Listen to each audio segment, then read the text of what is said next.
누군가에게 거절을 당하는 것은 굉장히 상처가 됩니다.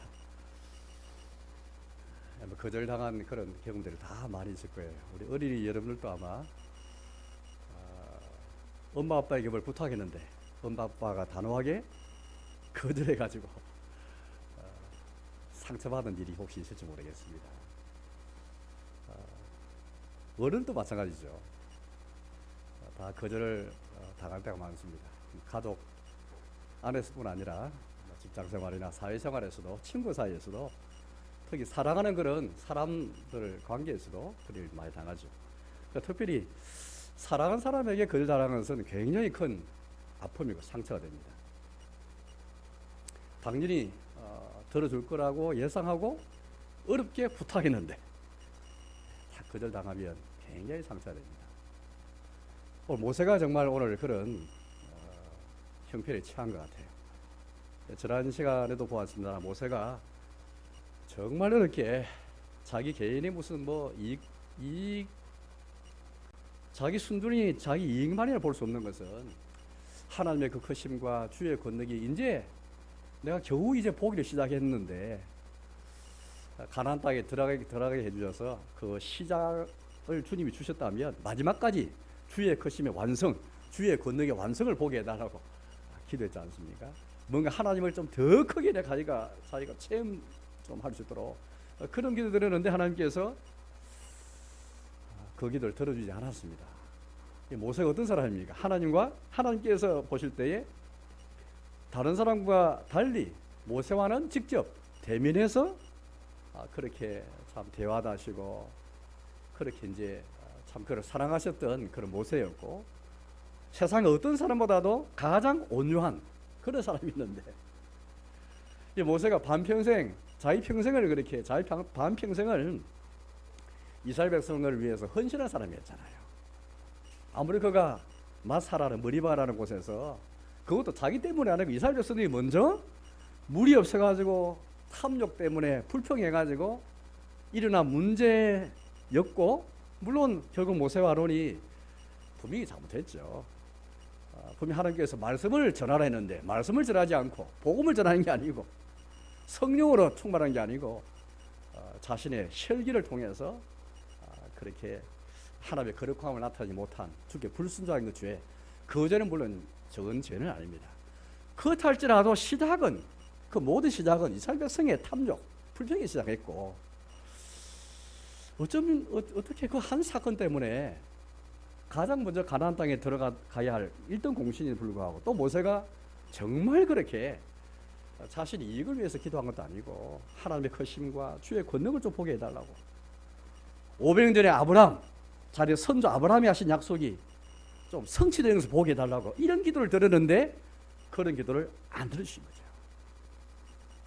너무한 게 아닐까. 특별히 모세와 이런 이스라엘 백성과 하나님과의 관계는 어떤 관계입니까? 사랑의 언약을 맺은 관계잖아요. 시내산에서 사랑의 언약을 맺었던 그런 관계입니다. 그런 관계에 있는 특별히 그 관계에 앞장섰던 이스라엘 백성과 여호와 사이에 중보자 역할을 했던 그 모세의 기도를 왜 하나님께서 안 들으실까? 참 너무한 게 아닐까. 지금 우리가 저도 생각해봐도 모세는 굉장히 상처를 많이 받았을 것 같아요. 정말 이해가 잘 되지 않습니다. 여러분도 아마 이해되지 않는 분들 많이 계실 거예요. 그 사건 하나 때문에 아무리 그 사건에서 나타난 여호와를 향한 불순종이 큰 죄이긴 큰 죄이지만 그렇다 해서 이렇게 모세가 간구한 그 기도를 왜 들어주지 않은 것일까?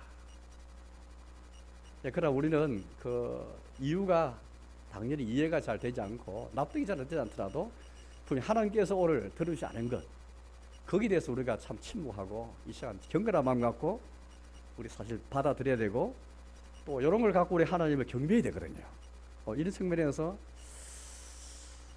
이제 우리 자신 한번 돌아보면 좋겠습니다. 우리도 우리 주님께 대해서 뭔가 내가 하고 싶은 것, 진짜 내가 가장 필요한 것, 내한테 꼭 있어야 할 것, 나의 정말 절실히 있어야 되고 필요한 것, 그걸 주님께 간청하고 정말 간구했는데 어떤 면에서는 모세처럼 주님 내 탐욕과 내 이기심이 아니고 우리 가정을 위해서 혹은 주의 이름을 위해서 내가 간청하는 건데 불구하고 주님이 들어주지 않으실 때,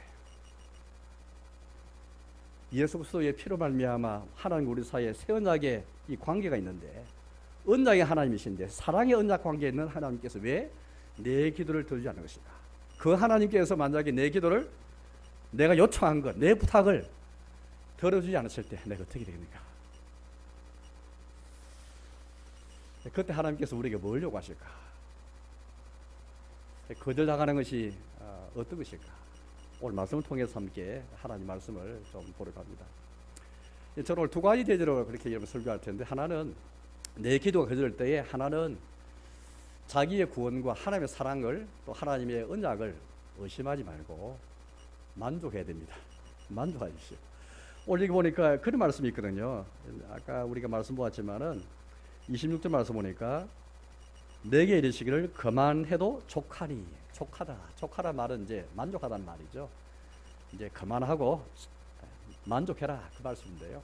첫째 대지는 자신의 구원과 아무리 내 기도가 거절 당한다 할지라도 내가 구원받은 것, 나를 향한 하나님의 사랑, 나와 주님 사이에 있는 이 사랑의 언약, 이걸 의심하지 말고 만족하라라는 대지고요. 두 번째는 겸손하게 하나님의 뜻에 순종하라입니다. 저는 이 두 가지 오늘 그렇게 교훈을 찾고 하나님께 주신 이 말씀을 여러분께 설교를 하려고 합니다. 저는 이 작년이어서 올해도 이제 신명기를 통해서 언약 신학을 좀 계속 살펴보는 중인데, 하나님께서 내 기도 들어주지 않는다 해가지고 주님과 나 사이에 언약이 흔들리면 안 되거든요. 내가 받은 구원, 주님과 우리의 관계가 흔들리면 안 됩니다. 우리가 5월달에 이제 가정의 달을 맞았고, 이번 주간에 특별히 어린이날, 또 어버이날이 끼어 있습니다. 특히 어버이날을 생각하면은 우리 어버이를 생각해 보십시오. 우리 부모님들, 이런 부모님께서 내가 그렇게 바라는 걸 어렵게 부모님께 내가 말씀드렸는데 부모님이 내 요청을 들어주지 않는다 해서 부모님과 내 관계가 흔들리면 안 되잖아요. 부모님 나를 사랑하지 않는 게 아니잖아. 부모님이 여전히 나의 부모님이시고, 나의 아버지는 여전히 나의 아버지시고, 내 어머니는 여전히 내 어머니십니다. 설사 내 요청을 받아주지 않는다 할지라도, 내 요청이 거절당한다 할지라도 여전히 내 아버지시고 내 어머니고, 나는 그분의 당연히 부모님의 나는 자녀이죠. 이 관계가 흔들릴 수 없죠. 같은 이치 같아요. 가끔 우리가 이렇게 기도할 때 우리가 요청, 주님께 정말 어렵게 기도하고 정말 중요한 간청을 드리는데 불구하고 하나님께서 들어주지 않으실 때, 여러분, 어떤 분들은 자기의 구원을 의심하기도 하고, 정말 하나님 살아계신가? 내가 정말 구원받은 사람인가? 구원받은 사람이면 하나님께서 왜 응답이 없는가? 하나님께 정말 나의 아버지신가? 영적 아버지신가? 내가 과연 하나님의 자녀인가? 의심될 때가 있거든요. 이거 저는 생각할 때 이 이유, 이렇게 흔들린다면 이거는 언약 신앙이 부족한 것 같아요. 그러니까 우리는 신앙을 주님과 예수 그리스도의 피 안에서 하나님과 우리 사이에 있는 언약 관계, 이 언약 신앙 안에서 신앙생활이 되는데, 이게 없고 그냥 하나님과 우리 사이 관계보다도 이 관계보다도 어떤 기도 응답받고 뭐 내가 행하는 것, 이런 것에 초점 맞추다 보니까 기도 응답이 안 되면 금방 주님과 우리 관계 흔들려가지고 하나님께서 내 아버지신 것이 의심이 되고, 주의 사랑이 의심이 되고, 내가 구원받은 것도 흔들리고, 그냥 신앙생활 전체 흔들리는 경우를 좀 많이 보게 됩니다. 이건 단적 말하면 언약신앙을 우리가 그렇게 갖지 못하기 때문이 아닌가, 저는 그런 생각을 좀 많이 해봤습니다. 여러분, 기도가 될 때에 내 구원, 내가 받은 구원, 또 여전히 주님이 나를 사랑하시는 거 있는데 이 사랑을 의심해서는 안 됩니다. 왜냐하면 오늘 말씀 보십시오. 오늘 기도를, 모세 기도를 주님이 거절하셨지만은 이어서 하시는 그런 모습들이 있는데요. 비록 모세가 가나안 땅에 들어가지 못하지만은 비스가 산이라는 산꼭대기에 다 데리고 올라가가지고 그 산에 올라가면은 요단강 너머에 있는, 이게 요단강 그 근처에 이제 지금 있는 곳이 이제 모압 평지인데요. 모압이라는 그 평지인데, 평지입니다. 평지에서 산이 몇 개 있습니다. 볼산도 있고 비스가 산도 몇 개 산이 있는데, 이전에 여러분들 요 사건 이전에 모압 평지에 계속 이곳에 있을 때에 발람이란 그런 사람이 이제 발락이라는 그 선지자를 꼬셔가지고 그렇게 이제 이스라엘을 저주하려고 요단 동편에 있는 아모리 이 족속의 두 왕을 무찌른 것을 딱 알고는 모압 나라가 큰일 났거든요. 그래가지고 이제 어쨌든 이스라엘 백성을 저주시키려고 그렇게 이제 이 발락이라는 선지자를 데리고 와서 이제 산에 데리고 올라가가지고 저도 이스라엘 백성을 다 보게 하고 그런 상태에서 한번 그런 사건이 있었습니다. 그래서 이제 어쨌든 모압 평지에 있는 평지 있지만은 그 산이 몇 개 있는데 그 중 한 산이 바로 비생한 산입니다. 비생한 산의 꼭대기에 다 모서를 하나님 오르게 하셔가지고 요단강 건너편에 있는 가나안 땅 비록 들어가지 못하지만은 동서남북을 다 보게 해주신 거예요. 이건 무슨 말이겠습니까? 이건 여전히 주님이 모세를 사랑한다는 말이죠. 정말 모세가 하나님께서 정말 모세 기도를 거절하시면서 모세 자신을 거절했다면 이런 모습은 나올 수가 없습니다. 또 모세 자신도 생각해 볼 때 얼마나 상처받았겠습니까? 자기가 어떤 사람인데 저 반평생을 헌신하는 사람인데 그 머리밭 사건 마사이라는 그 사건 때문에 아무리 주의 거룩함을 나타내지 못했다 할지라도 그 사건 때문에 이렇게 처참하게 단칼에 그의 기도가 거절당한 것, 어쩌면 자신이 거절당한 것으로 볼 수도 있는 것에도 불구하고 모세도 여기에 순종하잖아요. 산꼭대 올라가서 주님이 보여주시는 땅을 다 바라보게 하시고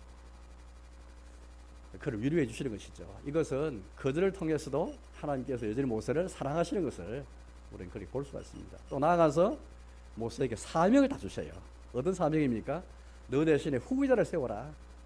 다른 지도자 여호수아를 세워가지고 그를 담대하게 하고 강하게 해가지고 이스라엘 백성을 인도하게 해라. 그가 이스라엘 백성을 내 백성을 가나안 땅으로 인도할 것이다. 여전히 사명을 주셔. 사명을. 이런 거 생각나면 여전히 모세의 구원이 흔들릴 수가 없고 여전히 주님께서 모세를 사랑하시고 여전히 여호와께서 모세를 다 그렇게 돌보신 것을 우리는 이 말씀 통해서 알 수가 있는 것입니다. 사랑하는 우리 어린이 여러분, 학생 여러분, 때로 우리가 기도할 때 하나님 이거 들어주세요. 좀 하나님 이게 꼭 나에게 필요해요. 아마 기도한 것이 많이 있을 거예요. 그러나 혹 그 기도가 하나님께서 들어주시지 않고 거절하신다 할지라도 그건 내 자신을 거절한 건 아니에요. 주의 사랑을 거절한 건 아니에요. 마치 아빠 엄마가 내 부탁을 들어주지 않는 데에서 여전히 우리를 사랑하고 있잖아요. 그처럼 여전히 주님께서 우리를 사랑하고 계시고 여전히 우리를 자기의 자녀를 받아주시는 것이죠. 저는 그런 생각해 봤습니다. 은락신앙원에서는 서서 내 기도가 응답되지 못하고 거절당하나 할지라도 여전히 하나님이 내 아버지시라면 그리고 내가 그 아버지의 자녀라면 이건 세상 사람이 누릴 수 없는 세상 사람이 결코 가질 수 없는 특권이잖아요. 세상에 예수님 안에서 우리가 누리는 가장 큰 복 중에 하나가 어떤 복입니까? 우리가 하나님께서 전능하사 천지를 만드신 그 하나님께 창조주께서 내 아버지 되시는 것, 이것만 큰 특권이 있습니까? 천지를 창조하시고 섭리하셔서 돌보신 그 전능하신 하나님이 내 아버지가 되시는 것, 예수 그리스도 안에서 말이죠. 그리고 우리가 그분의 자녀가 된 것, 이것만 큰 특권이었거든요. 오늘 말씀 이해하면 바로 그것입니다. 설사 내 기도가 거절당할지라도 전능하셔서 천지를 창조하신 창조주 하나님이 내 아버지가 되신 것에 만족하라. 바로 그 말씀입니다. 세상 사람은 결코 이 특권이 없을 뿐 아니라 이걸 깨달을 수가 없는 것입니다. 우리가 어떻게 해서 하나님의 자녀가 되었는가, 어떻게 하나님께서 우리의 아버지 되신가 가만히 생각해 보십시오. 천지의 창조주께서 예수 그리스도 안에서 창세전에 우리를 선택하고 예정하셔서 자기 아들들이 다 되게 하셨잖아요. 이거 주님의 기쁘신 뜻 가운데 우리가 하나님 자녀가 된 겁니다. 우리가 뭐 잘나서 하나님의 자녀가 되고 하나님께서 그 하나님이 창조 하나님이 내 아버지 되신 거 아니에요. 주님의 뜻과 주님의 예정과 주의 선택 안에서 기쁘신 뜻 가운데서 또 예수 그리스도로 말미암아 주님의 십자가로 말미암아 우리가 하나님의 자녀가 다 되었잖아요. 종이 아니고 아버지의 집에 있는 종이나 노예가 아니고 아버지의 재산을 이어받을, 아버지 유업을 이어받을 합법적인 적법한 적자로서 우리가 그렇게 하나님 나라를 유혹으로 받을 자 그런 자녀가 된 거죠. 이거만 큰 턱걸이 없습니다.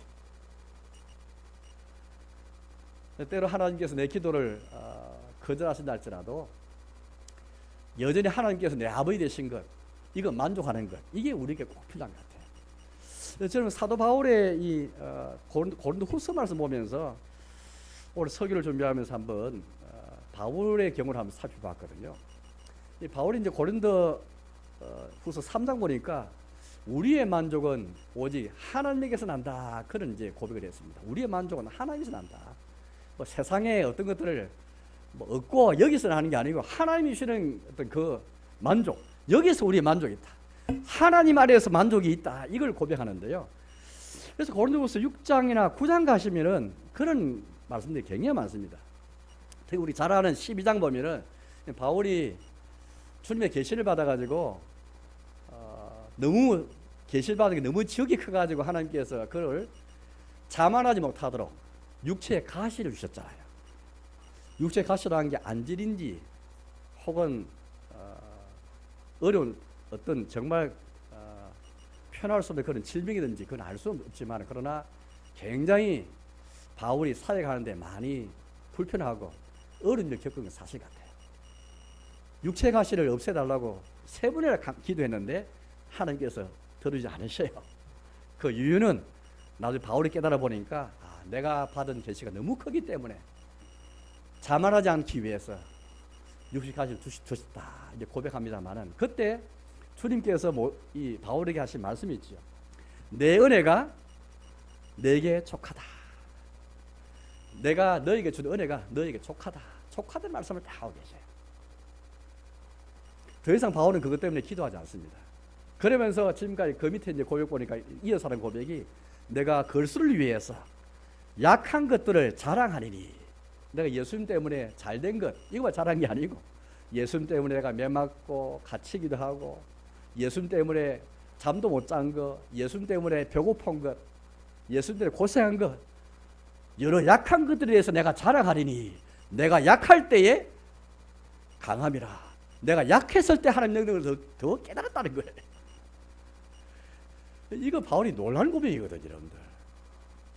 그래서 바울이 빌립보서 4장 11절의 말씀이고 잘할 말씀이 있죠. 내가 어떤 형편에서든지 내가 자족하는 일체의 비결을 배웠노니.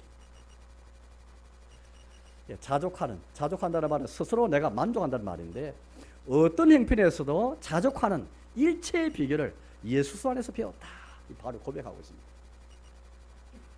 그래서 고린도서 1장 보면은 바로 그런 이제 고백하게 되거든요. 내가 어떤 일이든지 매맞음, 또 잠자지 못한 것, 또 환난, 핍박, 공감, 잠자지 못하는 것, 요란스러운 것, 뭐 이런 모든 가운데서 내가 하나님 일꾼으로 스스로 자천하게 되었다. 그러니까 여러분들, 우리 좋을 때만 하나님 일꾼으로 내가 그렇게 나서는 게 아니고, 안 좋을 때 잠자지 못하고 매맞고 갇히고 배고프고 이럴 때도 자기가 하나님 일꾼으로 자천했다는 거예요. 근데 그 고린도서 6장 보면은 그 근거가 있습니다. 그게 뭐냐니까, 우리 주님께서 말씀하세요. 너희가 부정한 것을 만지지 말고 거기서 나오라.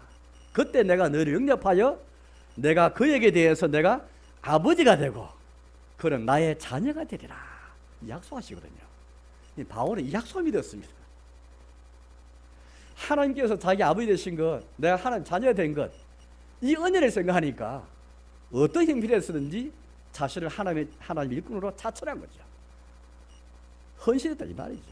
좋을 때만 하나님 일꾼으로 자천한 게 아니고, 청가한 거, 그 하나님께서 나를 영접하여서 내 아버지가 되어주시고 나를 그 자녀로 삼으신 것, 이 은혜를 생각하니까 영광스러운 이름, 아름다운 이름으로만 자기가 다 한 게 아니고요, 욕된 이름, 악한 이름, 주님의 일을 하다 보면은, 믿음 생활하다 보면은 반드시 항상 영광스러운 이름만 우리가 다 얻는 게 아닙니다. 아름다운 이름만 그렇게 다 얻는 게 아니고, 때로는 악한 이름으로 이끌 때가 있고 욕된 이름으로 이끌 때가 있는 것이죠. 이거 바울이 고린도서 6장 9장에서 계속 그걸 말하고 있습니다. 그런데 어떻게 해서 여러분들 아름다운 이름이나 영광스러운 이름뿐 아니라 욕된 이름, 악한 이름으로도 그렇게 자신을 내어줄 수 있겠습니까? 바로 그것은 하나님께서 내 아버지 되신 것, 여기에 만족할 때 그게 가능한 거죠. 기도가 그럴 때에 우리 하나님께서 내 아버지 되신 것, 이걸 만족하는 삶. 오늘 분이 모세에게도 그렇게 말씀하셨거든요. 그만해도 족하니 이 일로 다시 내게 말하지 말라. 되게 우리는 기도하면 반드시 응답받아야 된다라고 생각하는데, 예스라는 응답을 생각하는데 그렇지 않고요. 노라는 것, 거절도 하나님의 응답이고, 예스만 응답이 아니고 노도 응답의 일부고, 그만해도 족하니 이 일로 다시 내게 말하지 말라. 이 말씀을 우리가 한번 가만히 숙고할 필요가 참 많은 것 같아요. 제가 전도서 말씀을 가끔 인족을 많이 하고 설교를 많이 했으나마는, 우리 주님은 어떤 분이십니까? 먹고 마시는 것과 수고로움 속에서, 우리의 수고 속에서 누림을 갖게 하시는 하나님. 먹고 마시는 것은 일상생활을 가리키는 하나의 상징이지 않습니까? 일상생활에서 또 우리의 수고 가운데서 우리의 일이나 노동을 가리킵니다. 저희 모든 일상생활 속에서도 이렇게 만족을 느끼고 누림을 갖게 하시는 하나님. 그리고 자기 일이 즐거워하는 것보다도 더 나은 일이 없다. 전도서 3장의 말씀이거든요. 정말 이 전도자는 깨달았습니다. 자기 일이 즐거워하는 것보다도 일상생활이나 자기의 수고가 있지만, 일 속에 수고는 있지만은 수고는 하지만 그러나 그 일 속에, 자기 일 속에 즐거운 것보다 더 나은 일이었다. 이걸 다 깨달았습니다. 모든 게 다 헛되고 헛되지만은 그러나 그 속에서도 헛되지 않는 것, 이걸 다 깨달았거든요. 제가 얼마 전에 어떤 라디오 시사 프로그램에서 코로나19 사태를 맞아가지고 이제 신인류 시대를 맞았는데, 새로운 인류 시대를 맞았는데, 새로운 시대를 맞았는데, 그 시대가 어떤 시대인가를 그렇게 이제 여러 사람 나와서 대담하는 그런 프로그램이었습니다. 라디오였는데요. 연속거리 기획으로 쭉 이어지는 건데 의인에 들었습니다. 대담자가 나와서 이렇게 말했거든요. 이제 우리 사회는 아마 경쟁 사회가 아니고 함께 공존하는 사회가 될 것이다. 사실 우리 사회는 경쟁 사회잖아요. 다 경쟁. 학교도 경쟁이고 직장, 결혼 모두 다 경쟁이잖아요. 경쟁 때문에 피곤한 사회가 되어버렸잖아요. 이게 우리 사회의 그런 모습, 현실인데, 그러나 코로나19 사태를 이제 맞으면서 이게 감염을 통해서 한 사람 감염되니까 온 세계가 갑자기 다 감염돼가지고 한 사람이 얼마나 중요한지 깨달았잖아요. 그래서 이제는 이제 공존하지 않으면은 다 멸망할 수밖에 없는 그런 사회가 될 수밖에 없다. 물론 당장은 사회적 거리를 두고 또 차별과 혐오가 있는 건 사실이지만, 그러나 그걸 공존으로 가기 위한 하나의 과정에 불과하다. 그걸 이제 전제하면서, 그렇다면 이런 공존 사회로 이제 우리가 가야 되는데 어떻게 이 공존할 수 있을까? 첫째 꼽는 게 이것이었습니다. 만족감이 지혜로워지는 사회, 이게 바로 공존으로 가는 사회가 될 것이다. 그렇게 말했습니다. 만족. 오늘 여기 족하라는 말씀 나오는데요. 코로나19 사태를 맞아서 우리가 이 경쟁 사회 속에서 어떤 것입니까?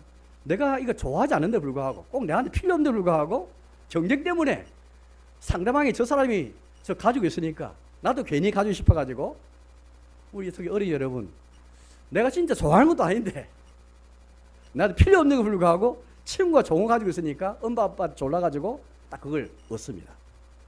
근데 조금 얻고 나니까 또 실적이 나버려요. 필요가 없어.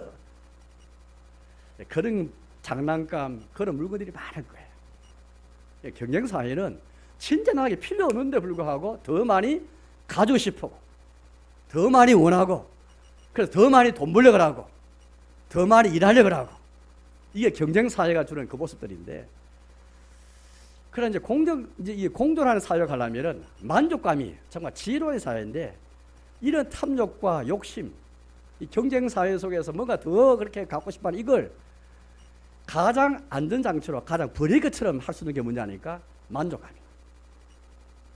지금 경쟁사회 속에 살아 우리가 이 만족감에 전혀 이게 가장 못하고 있는 게 만족감이라는 거죠. 배부르면 더 이상 안 먹잖아요.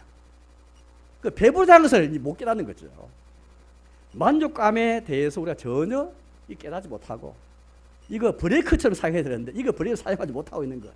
그럼 앞으로 우리 사회가 공존을 살아가려면은 만족감이 지루한 사회, 만족을 깨닫는 것. 그걸 그렇게 저는 이해하면서고 우리 사회에서 이렇게 이걸 논한다면 우리 믿음 안에서 우리의 삶에서 기도뿐 아니라 우리 모든 신앙생활에서 과연 나는 하나님께서 내 아버지 되신 것을 얼마나 만족하고 있고 하나님께서 나에게 주신 은혜와 그 복 속에서 얼마나 자족하며 살아가고 있는가. 바울처럼 이런 고백할 수 있겠는가. 어떤 형편에서든지 일체에 자족하는 일체의 비결을 배웠다고 말할 수 있겠는가. 이건 신약 성경뿐 아니라 전도서 같은 구약 성경에서도 오늘 모세의 경우에서 보는 것처럼 그만해도 족하니 이 말씀을 내 욕구나 내 소원이 내가 바라는 것이 거절된다 할지라도 여전히 주의 사랑을 의심하지 않고 하나님께서 내 아버지신 것을 그것에 내가 만족하고 여전히 하나님께서 나의 언약의 하나님에 대해서 만족할 줄 알고 받을 수 있겠는가. 세상 사람도 신유리 시대를 맞아가지고 공주로 가야 된다 말하면서 만족감을 이걸 우리가 배워야 된다라고 말하는데 하물며 우리가 이 사회를 선도해야 할 하나님 나라의 가치를 우리가 그렇게 전파하고 주의 나라를 정언해야 할 우리가 이렇게 참 예수 안에서 만족하며 살아가는 것 정말 중요할 것 같아요. 사랑하는 여러분, 그렇습니다. 혹시 내 기도가 거절된다 할지라도 주님의 사랑을 의심하지 말고 또 내 구원을 의심하지 말고 하나님께서 내 아버지 되신 것에 만족하면서 살아가는 것. 이게 정말 귀한 우리 신앙의 그런 은혜고 복일 것 같아요. 우리 사랑 어린 여러분, 학생 여러분, 엄마 아빠가 그렇게 내 요청을 들어주지 않는 데에서 엄마 아빠의 사랑을 의심하지 않는 것처럼 혹 하나님께서도 여러분을 살아가는 동안에 내가 생활할 때에 기도했는데 불구하고 어렵게 기도했는데 들어주지 않을 때가 있습니다. 그때에 아버지 하나님의 사랑을 의심하지 말고 하나님께서 내 아버지 되셨다. 예수님 안에서 내가 종이 아니고 주님의 나라를 상속받을 합법적인 아들로 삼으셨다. 여기에 만족하고 이 자족하는 것, 이 자족하기라는 정말 중요한 참 우리 신앙의 그런 참 모습들인데요. 이 자족을 배워야 우리 믿음 안에서뿐 아니라 디모데 전서 말씀에 아마 그런 말씀이 있습니다. 우리가 자족해야 사실은 경건도 큰 이익이 되지 자족함이 없으면 경건도 이익이 되지 못해요.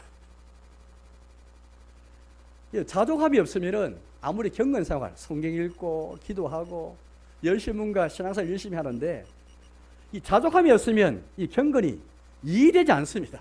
그렇게 성경 많이 봤는데 그렇게 우리가 열심히 신앙생활 했는데 이게 도움이 안 됩니다. 나에게 복이 되지 않습니다. 왜 그럴까요? 자족하는 마음이 다 없으니까 그런 거예요. 자족하는 마음 대신에 탐욕이 있으면은 여러분 경건 생활은 그냥 이익이 되지 못하고 그건 자꾸 나의 진짜 신앙의 본질을 갉아먹고 해치고 이상한 신앙의 모습으로 다 끌어갈 가능성이 참 많습니다. 자족함에 있어야 경건도 이익이 된다. 이거 정말 우리가 참 성경에서 배우는 그런 중요한 그런 교훈 같습니다. 우리 하나님께서 오늘 모세에게 이렇게 단호하게 거절하셨지만은 이 거절이 부정적인 것만이 아니고 거절이 주의 사랑이구나. 거절도 하나님의 은혜고 하나님의 복이구나. 이걸 많이 깨닫게 되는 것입니다. 물론 이해가 되지 않을 거예요. 그렇지만은 돌이켜보니까 다 이해가 되는 거죠. 우리가 생방송할 때 축구 경기하면은 정말 조마조마해서 누가 이길까 누가 질까 경기하는데 나중에 누가 이긴가 다 이제 이 결과가 나타난 상태에서 재방송 오면은 별로 긴장이 없잖아요. 결과 아니까. 우리는 이미 결과를 다 아는 사람들입니다. 예수님 안에서 결과가 어찌 될까? 그걸 모르는 사람이 아니고 이미 결과를 다 알고 있는 사람들이에요. 그 결과를 아는 가운데서 우리는 이 담대함과 또 이 확신을 갖고 우리 가야 되겠습니다. 두 번째 우리가 볼 것은 내 기도 드릴 때에 겸손하게 하나님 뜻에 순종하는 것입니다. 오늘 모세를 보십시오. 모세는 사명을 받았지 않습니까? 자기 대신 후계자를 세워서 이제 자신이 물러서는 것이거든요. 그래서 오늘 말씀은 우리가 없지만은 우리 민수기 27장 말씀 보시면은 잘할 수 있거든요. 민수기 27장 말씀을 잠깐 보겠습니다. 민수기 27장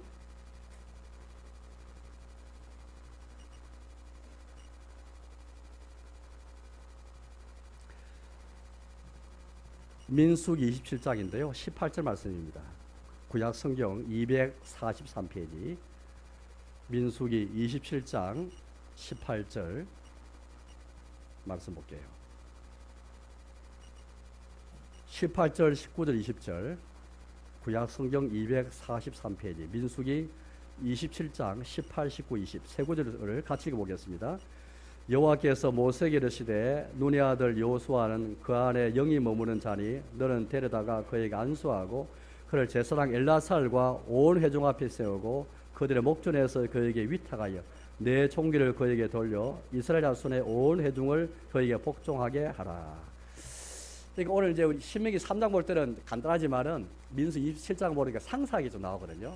여호와께서 명령하셔요. 눈의 아들 여호수아에게 안수하고 제사장 앞에 온 회중 앞에 세우고 그들의 목전에서 그에게 위탁하여. 위탁한다는 말은 무슨 말이죠? 지금 자기가 모세가 맡았던 모든 일, 모든 직무를 그에게 다 위탁하고 맡기는 겁니다. 위탁한다는 말은 그 말이죠. 모세가 지금까지 했던 그 모든 일을 이제 바로 후배인 여호수아에게 다 위탁한다, 맡긴다는 것이죠.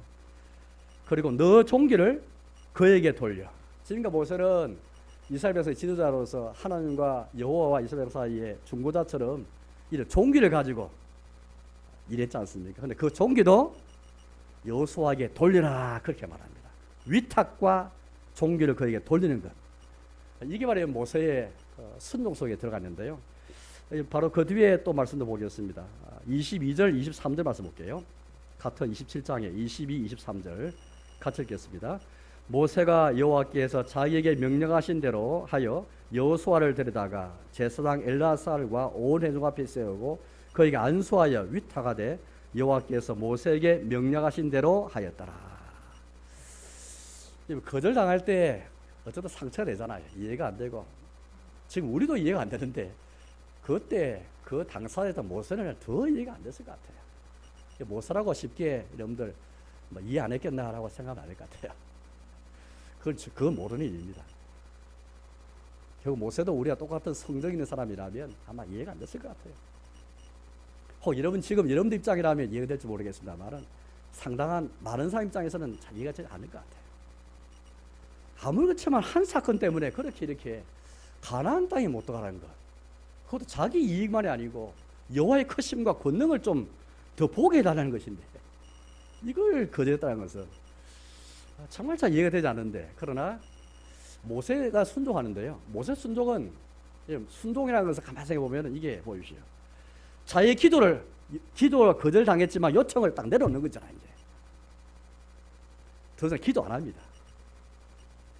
주의 뜻을 거스르는 기도 안 하는 거죠.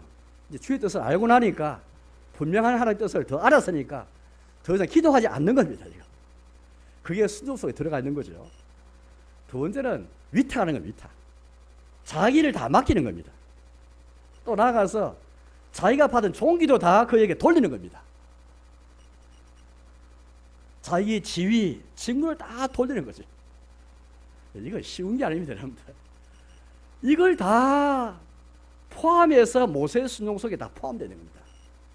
여호와께서 모세에게 명령하신 대로 하였더라. 그러니까 주님께서 명령하신 대로 다 한 거죠. 이게 순종인데, 이 순종 속에는 뭐가 들어갔을까를 가만히 우리 한번 좀 깊이 한번 생각해 볼 필요가 있을 것 같아요. 그냥 자동적으로 한 순종이 아닙니다. 그냥 막 분투도 없이, 그냥 뭐 씨름도 없이 하는 순종이 아니고 정말 모세가 믿음을 한 순종 아니었겠나, 그런 추측을 해볼 수 있잖아요. 아, 이게 모세의 위대한 점이구나. 모세가 지금까지 40년 광야 생활에서 인내하며 온유한 가운데 하나님의 백성을 이끄는 지도자 역할을 잘한 것도 참 귀한 일이지만, 그러나 그 이후에 주께서 명령하신 대로 후계자를 세우고 자기 기도를 딱 접어버리고 자기 요청을 접어버리고 자기 직무를 위탁하고 종기도 그에게 돌리고 자기가 거절당한 상처도 다 내려놓고 거절당한 아픔도 다 내려놓고 순종하는 것, 이게 진짜 순종이구나. 이게 모세의 위대한 점이구나. 참 하나님께서 하신 이 일이 얼마나 참 우리는 이 전체를 보면서 하나님께서 위대하신 분이구나. 어쩌면 냉정할 수도 있겠지만, 그러나 하나님 하신 일은 정말 사람의 지혜와 사람의 생각으로 다 가늠할 수 없을 만큼 초월해 있는 게 하나님이 하신 일이잖아요. 우리 주님이 얼마나 이 모든 것을 관장하시면서 이렇게 인도하시구나. 우리 주의 뜻이 어떤 것이구나. 주님의 교훈이 뭔가. 이런 식으로 하나님이 자기 백성을 다스려 가시고 지루할 다스리는 것을 보면서 하나님은 참 위대하신 분이시구나. 참 고개가 숙연해지는 그 모습도 우리 많이 보게 됩니다. 특별히 여러분들 아까 신명기 3장 끝에 보면 이런 말씀이 있거든요. 그때에 우리가 벳볼 맞은편 골짜기에 거주하였느니라. 끝에 이 이상한 말씀이 한 가지 말씀이 좀 이 사족처럼 하나 달리는 것 같아요. 이게 무슨 말일까? 그때에, 바로 요 사건이 날 그때에 그들이 위치한 장소가 뭐냐니까 바로 벳볼이라는 곳이 나오고요. 그 벳볼 맞은편 골짜기에 거주하였다. 쉽게 말하면 마주편에, 지금 이들이 있는 마주하는 곳에 뭐냐면 벳볼이라는 그런 장소가 있는 겁니다. 벳볼이 어떤 곳일까?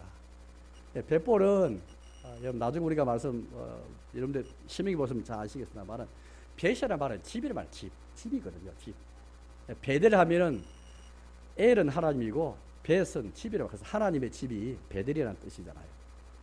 벳이라는 말은 집이라는 말인데 보올의 집이라는 말이 벳볼입니다. 보올이 아까 산 이름이거든요. 산. 그런데 보올산에 뭐가 있었냐면 바알 신전이 있었다. 바알 신전. 바알은 우상 이름이잖아요. 정말 유명한 우상 가운데 하나가 바알인데 이 보올산에 바알 산당이 있습니다. 그래서 바알 보올, 흔히 이제 우리가 바알의 산당을 가리켜서 보올산에 있는 바알 산당을 가리켜서 바알 보올이다 불렸습니다. 여기 보올은 그냥 지명을 가리키는 게 아니고 바알 보올의 줄임말이에요. 그러니까 보올산에서 숭배를 받는 바알 신전에 바알 신의 산당이 있는 그런 곳이 벳볼의 말입니다. 그러니까 지금 모세가 지금 이 모압 평지에 있는데 저 건너편에 저곳은 가나안 땅입니다. 이스라엘 백성이 들어갈 땅이거든요. 그 땅이 여리고가 가깝습니다. 여리고. 저 건너편 여리고 저 옆에 보니까 벳볼이 있는 곳, 바알 산당이 있는 것을 딱 본 거예요. 이건 무슨 말일까요, 여러분들? 오늘 이 모세가 오늘 거절당한 이 시점을 보니까 모세의 순종을 가만히 보면 정말 놀라운 점이 있습니다. 그것은 뭐냐니까 이제 이스라엘 백성들이 저 가나안 땅에 들어가야 할 터인데 거기 들어갈 첫 관문 속에 뭐가 있냐니까 바알 산당이 있는 것을 본 거예요. 바알 산당, 바알 보올의 집이 있는 것을 보게 된 거예요. 얼마 전에 이 모압 평지에서 어떤 사건이 있었습니까? 바알 신을 섬기다가 모압 사람들 게임에 빠져가지고 24,000명이 전염병을 걸려서 죽은 사건이 있었습니다. 바로 얼마 전 사건이거든요. 그러니까 모세의 마음이 어떤 마음이겠습니까? 자기를 내려놔야 되는데 어떤 면에 걱정이 돼서 못 내릴 수도 있습니다. 왜? 저 맞은편에 이 모압 평지에 있으면서 이거 모세가 신명기 말씀을 계속 설교한 장소가 이곳입니다. 그냥 하루 이틀 있을 곳이 아니에요. 계속 이것을 보면서 이걸 본 거죠. 신명기 전체가 설교인데 이 설교를 벳볼을 마주 보면서 모압 평지에서 한 설교입니다. 하루 이틀만 모압 평지에 있으면서 그거 본 게 아니거든요. 그러니까 모세면 어떻게 했습니까? 야, 내가 좀 더 살아서 내가 저 계속 가나안 땅 들어가야만 이 이스라엘 백성을 인도할 수 있을 텐데 얼마 전까지라도 우상숭배에 빠져가지고 24,000명이 죽은 이 사건을 경험한 모세의 입장에서는 안심이 안 될 수 있잖아요. 혹시라도 이스라엘 백성이 또 저곳에 들어가가지고 가나안 땅 들어가자마자 저 벳볼 바알신의 산당을 보니까 안심이 안 되고 불안해가지고 일을 못 내릴 수도 있거든요. 우리가 가끔 나이 드신 분이나 또 어떤 지위에 있으면은 일을 못 내려는 경우 있거든요. 왜? 내가 아니면 잘 안 될 텐데. 저 이게 보니까 안심이 안 되고 걱정이 되는 거죠. 잘하겠나? 젊은 사람들이 잘하겠나? 이 지금 이스라엘 백성 다 신세대.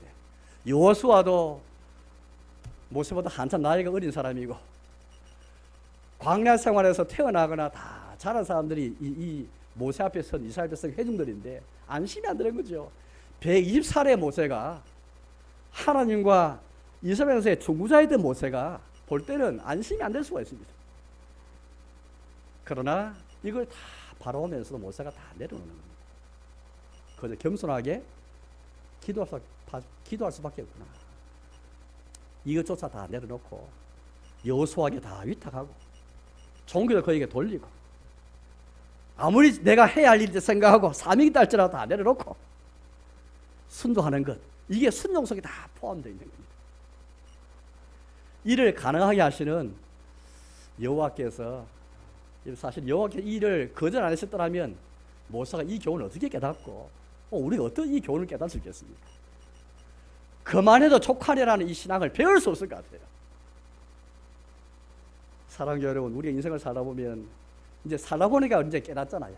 참 경쟁 사회 속에서 사회 속에서 별 나한테 필요도 없는데 괜히 옆에 사람이 그냥 뭐 하니까 따라하고, 진짜 나에게 뭐 별 도움도 안 되는 건데 괜히 옆에 사람이 애 학원에 보내고 나도 학원 보내고 뭐 하니까 뭐 하고, 진짜 내가 좋아하지도 않고 사랑하지도 않고 진짜 나에게 필요 없는 불구하고 괜히 해가지고 더 일하고 더 돈 벌고 더 뭐 하려고.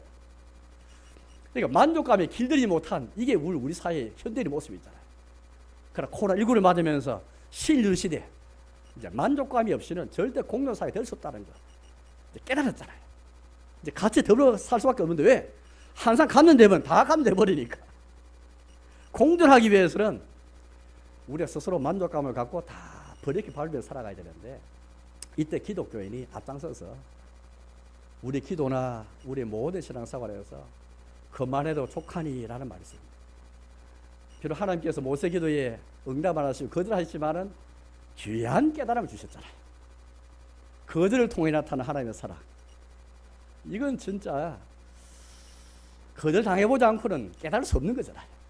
거절당할 때는 상처가 되고 아프지만, 그러나 이걸 통해서 위대한 하나님의 사역이 더 돋보이고, 이렇게 해서 하나님이 자기 교회를 세워가시고, 이렇게 해서 하나님이 자기 백성을 다듬어 가시구나, 이걸 다 깨닫게 되는 것입니다. 이제 말씀에 돌아가겠습니다. 사랑하는 여러분, 거절당하는 게 반드시 아픔이고 상처만은 아닌 것 같아요. 한편 상처가 되고 아픈 거 맞습니다. 그러나 그렇다 해서 나의 구원과 주의 사랑과 하나님의 언약을 의심하지 말고 하나님께서 내 아버지 되는 것에 만족하는 삶, 이걸 배워야 되겠고, 더 그럴수록 주의 뜻에 겸손 순종하는 삶.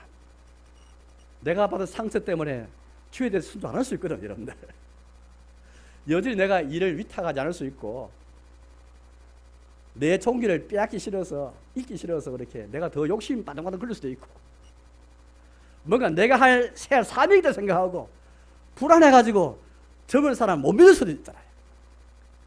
그러나 모세는 정말, 모세의 위대한 점은 이 마지막 시점에 거절당함으로써 모세가 귀한 교훈을 배웠고, 출입의 인도하심 앞에 겸손하게 참 경외함으로, 하나님의 경외함으로 순종하게 되는 거 보면서 여기서 참 우리가 배워야 이 하나님 주시는 교훈이구나, 이거 우리가 배워야 되겠구나. 코로나19를 맞으면서 새로운 시대가 이제 도래했는데, 공동 시대를 우리가 맞아서 저와 여러분이 더 이렇게 가장 안전한 장치, 가장 브레이크는 만족하면 배가 부르면 더 이상 먹지 않는 것처럼, 내가 먹고 마시는 것, 내가 비록 수고하지만 나 일에 만족하는 것, 자기 일에 즐거워하는 것, 이거보다 더 큰 일이 없고 더 나은 일이 없다. 전도자의 깨우침, 하나님 주시는 그런 큰 도움 같습니다. 아무쪼록 기도가 거절되더라도 여전히 하나님께서 내 아버지에 대해서 만족하고 주의 뜻에 겸손히 순종하며 살아가시는 저와 여러분 되시기를 주님의 이름으로 축복합니다. 함께 찬송 부르겠습니다. 찬송가 300장을 부르겠습니다. 300장, 내 마음이 낙심되며.